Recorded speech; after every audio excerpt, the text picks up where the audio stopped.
Hello. Today I would like to discuss our country, America. And I would like to show you that to see our future here, we don't need to think about a lot. All we need to do, look back in the history, and then we'll see our future. And we'll see how America is being destroyed. You need to bear with me here a little bit, because you will understand once I show you how it works. Really, I did not try to think about this much, but I came across this book, Dale Carnegie, book on public speaking. And I came across here of one speech, award-winning speech, and it's been done many years ago, over 100 for sure. And it's actually very interesting. Bear with me and you'll understand what I'm talking about. So here we go. Mr. Chairman and friends, back 144 years ago, this great nation, the United States of America, was born in my city of Philadelphia. And so it is quite natural that a city having such a historical record should have that strong American spirit that has not only made it the greatest industrial center in this country, but also one of the largest and most beautiful cities in the whole world. Lucky people. Philadelphia used to be beautiful. Philadelphia has a population close to 2 million of people, and our city has an area that is equal to the combined size of Milwaukee and Boston, Paris and Berlin, and out of 130 square miles of territory we have given up nearly 8,000 acres of our best land for beautiful park squares and boulevards so that our people would have the proper places for recreation and pleasure and the right kind of environment that belongs to every decent American. Philadelphia, friends, is not only a large, clean and beautiful city, but it is also known everywhere as the great workshop of the world. And the reason it is called the workshop of the world because we have a vast army of over 400,000 people employed in 9,200 industrial establishments that turn out $100,000 worth of useful commodities every 10 minutes of the working day. And according to a well-known statistician, there is no city in this country that equals Philadelphia in the production of woolen goods, leather goods, knit goods, textile, and so on and so on and so on. They talk about building locomotive every 2 hours, and so on and so on. And how much they built, more than anybody else. Then in the next paragraph, hear this. But friends, while we are very proud of our wonderful industrial progress, and while we are also very proud of being one of the largest medical, art and educational centers in this country, yet we feel a still greater pride in the fact that we have more individual homes in the city of Philadelphia than there are in any other city in the whole world. In Philadelphia we have 397,000 separate homes, and if these homes were placed on 25-foot lots, side by side, in one single row, that row would reach all the way from Philadelphia clear through this convention hall at Kansas City, and then on to Denver, a distance of 1,881 miles.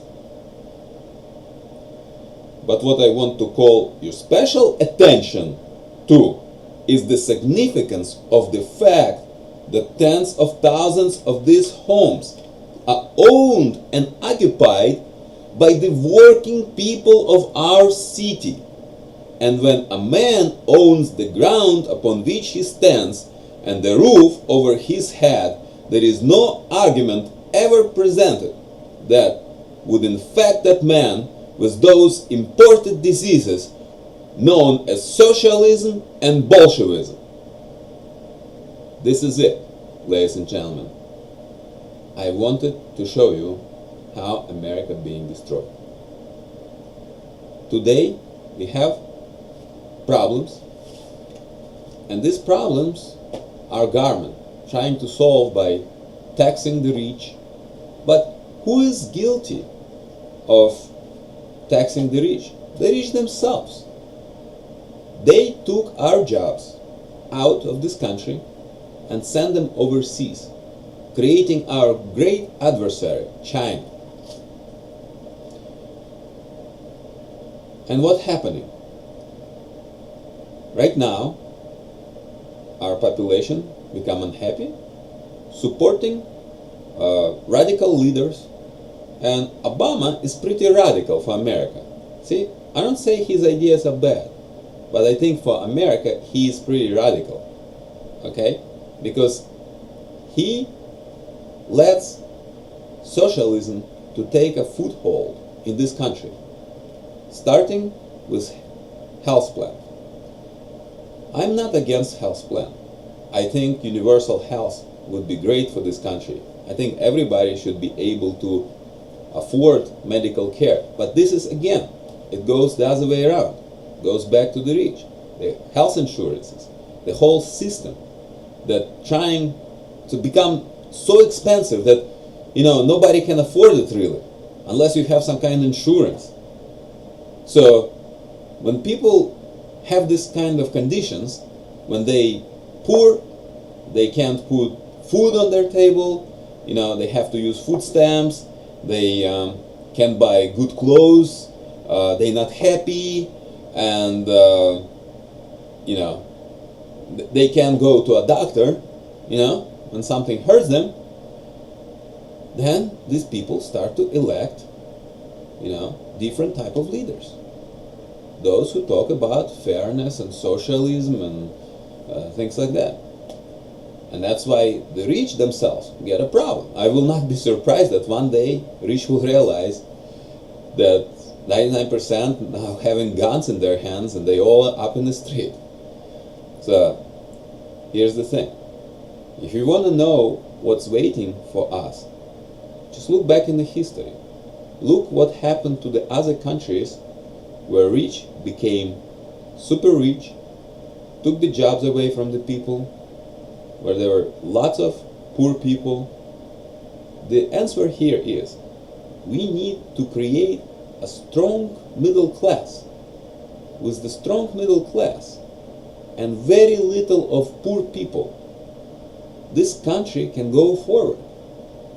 If there will be a lot of very poor people, there will be some kind of revolution, some kind of, and I tell you what, if there will be a revolution, we will be very lucky if the revolutionaries will actually sort of trying to put country back onto its constitutional track. Because I think that what we're gonna get is some kind of radical leadership or something, if that's gonna happen. Think about, ladies and gentlemen,